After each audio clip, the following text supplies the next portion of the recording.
And upon the recommendation of the EXICOM, no? And then under probation will last for 3 months. Okay, within the 3 months probation, pupuntahan ng National EXICOM para magbigay ng seminar doon sa kanila, so para makilala sila. So, yun, pwede na po natin kung unless mayroong objection, may mga objections po ba mga chapters?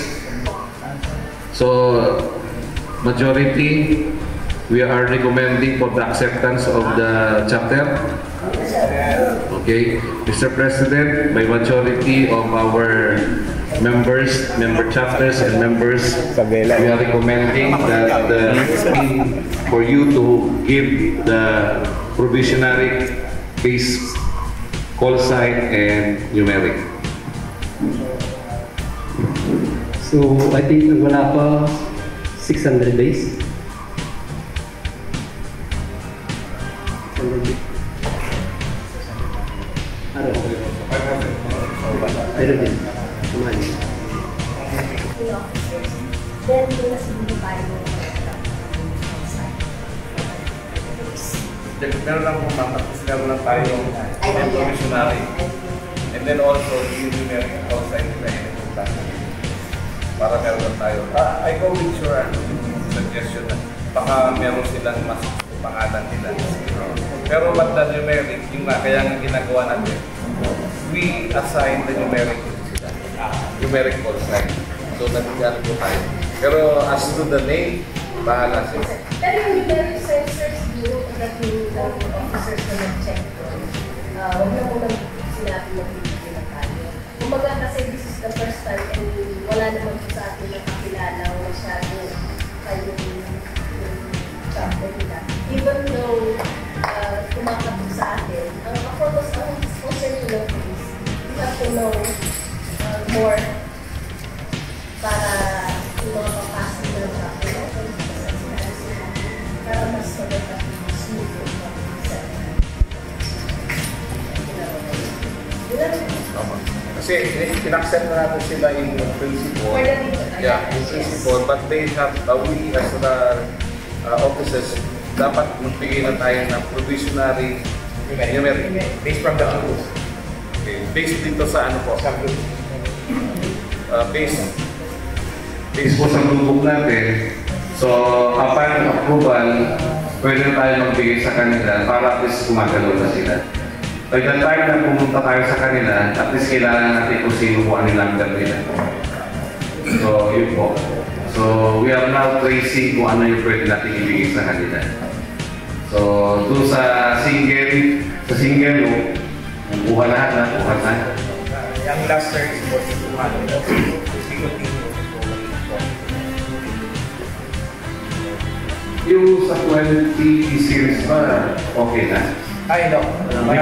Bago tayo magpunta sa 40, I think yung 1100 series, 12 meron na ba? Wala pa.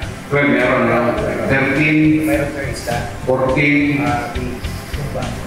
15, yun. Para at least, huwag mo tayong tumaas. Kung maaari nga, i-follow mo natin yun, saka tayo saka natin. So 15?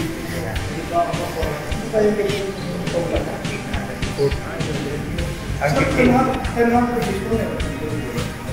300, wala. The letter of intention coming from the Cagayan Valley Deltas from the Santiago City base with the 1500 base for the as a provisionary numeric person. Please accepted. Ang concern lang po dito, they cannot choose Cagayan Valley. Kasi if they will be using Cagayan Valley, it will be regionalized. So dapat po, ikuha muna natin sa kanila kung ano yung tama nga sa map, ano yung area niya. Pero hindi na po, huwag natin paggamit yung Cagayan Valley. Kasi mahirapan tayo ang laki niya. Ang ano natin is by province sana, no? Within the Vizcaya, Isabela, Quirino, Cagayan. So sana yun yung purpose natin. Kasi nilahat niya Region 2 eh.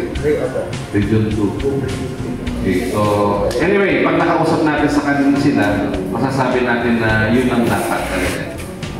No? Para dumami yung chapters doon. Then later on, kung marami na sila, pwede na yung mag-regionalize. But sa future, at dapat galawin muna natin yung constitution ng bylaws natin. Kasi yun na yun natin eh, na pag marami na talaga tayo, kailangan mag-regionalize. So yung Region 1, Region 2, Region 3, yun po. Okay? Pero ano po for future plans natin yun. So once again, Santiago City, probably 1,500 days is now accepted as a way.